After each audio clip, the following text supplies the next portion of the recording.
Did you know that over 90% of carbon offset credits issued by Verra's Verified Carbon Standard have minimal to no impact on reducing rainforest deforestation? Welcome, my fellow Earth lovers, to a journey into the somewhat cloudy world of carbon compensation. Recent research has painted a rather gloomy picture, casting a shadow over the effectiveness of carbon offset credits. These are the tools many businesses use to balance their carbon footprint, with the idea being that emissions produced in one place can be offset by reductions made elsewhere. Imagine a world where emissions become a commodity, bought and sold like stocks and shares. That's the market carbon offsetting has created. A company in an industrialized nation, say the United States, might produce a large amount of greenhouse gases but then invest in a project that reduces emissions in a developing country, like India, to offset their carbon footprint. However, this concept, as novel as it may seem, has recently been scrutinized. The data shows that over 90% of these carbon offset credits have little to no significant effect on curbing deforestation, one of the major contributors to global carbon emissions. It's like trying to empty the ocean with a teaspoon. This revelation is not just surprising but somewhat alarming. It begs us to question the very foundations of carbon compensation schemes. Are they truly the beacon of hope they are made out to be? Or are we just being led down a garden path, blinded by the illusion of a solution?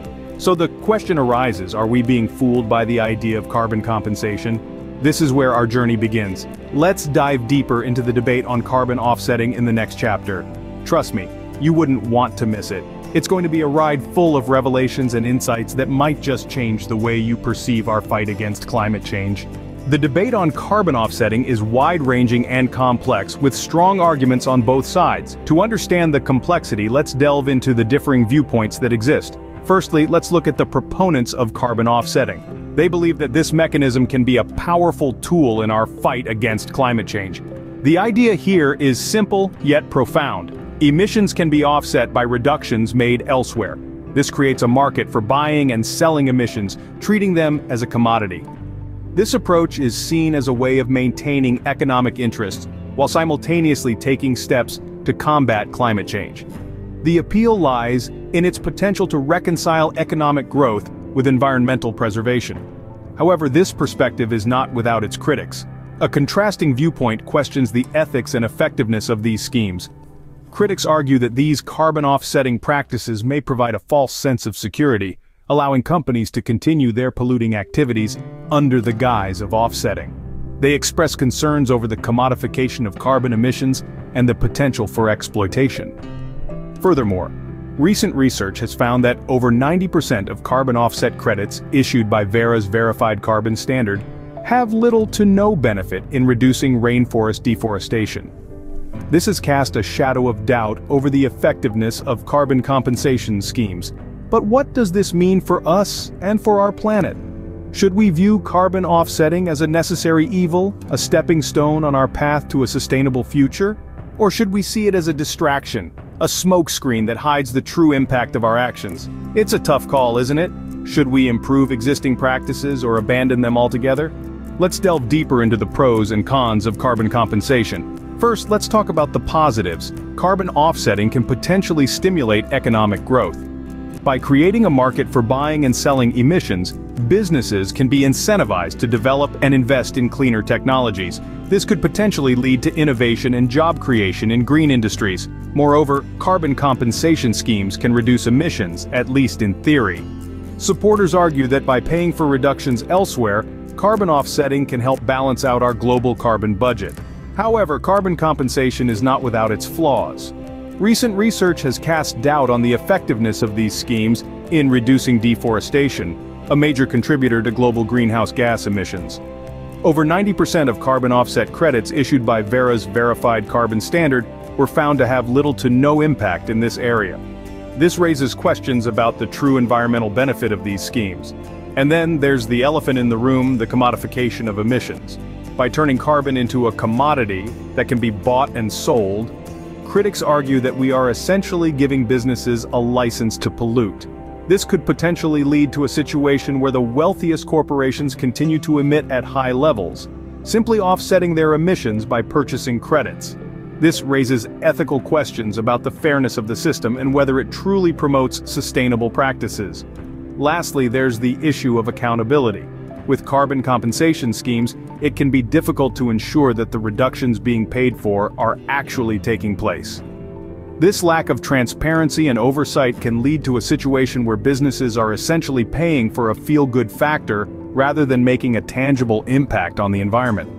With so many factors to consider, it's clear that the issue of carbon compensation is far from black and white. So where does this leave us when it comes to the future of carbon compensation?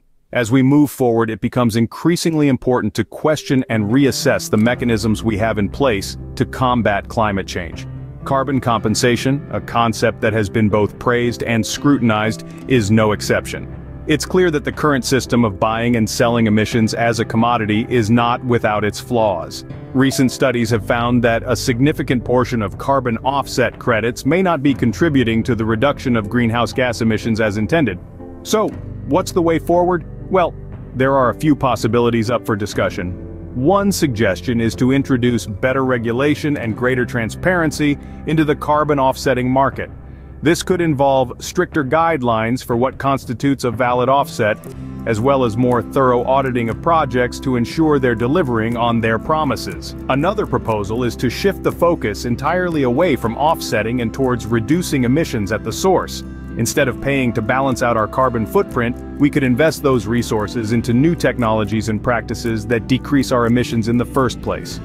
Imagine a world where businesses, instead of buying carbon credits, pour their resources into renewable energy, efficient manufacturing processes, and sustainable supply chains. This could not only reduce emissions, but also spark innovation and create new opportunities for green growth. Of course, this is not to say that carbon compensation should be completely abandoned. There may still be a place for it in our toolbox for tackling climate change, especially as a temporary measure for unavoidable emissions. But it's crucial that we critically assess its role and effectiveness and make necessary adjustments along the way. The future of carbon compensation is uncertain, but one thing is clear: we need to continue this conversation. Now, more than ever, it's vital that we all play our part in creating a sustainable future. It's about recognizing that each of us, in our daily lives, has a carbon footprint that impacts our world. It's in the cars we drive, the electricity we use, the products we buy, and even the food we eat. Each of these actions contributes to our personal carbon footprint. But here's the thing: reducing that footprint is not about giving up on life's pleasures. It's about making smarter choices. It's about choosing to drive less and bike more. It's about opting for renewable energy sources. It's about buying less and reusing more. And yes, it's about understanding the impact of our diet on the environment and making changes where we can. Now you may think, what difference can I make? I'm just one person. But remember, sustainability isn't a solo act. It's a collective responsibility. Each action you take, no matter how small, when combined with the actions of millions of others across the globe, can lead to significant change. And that's where the power of individual action comes in. By making sustainable choices, you're not just reducing your own carbon footprint, you're also setting an example for others to follow. You're sending a message to businesses about the kind of products and services you want, and you're showing policymakers that sustainability matters to you. So, what will your contribution be to a sustainable future? Share your thoughts and ideas in the comments below. Remember, together we can make a difference.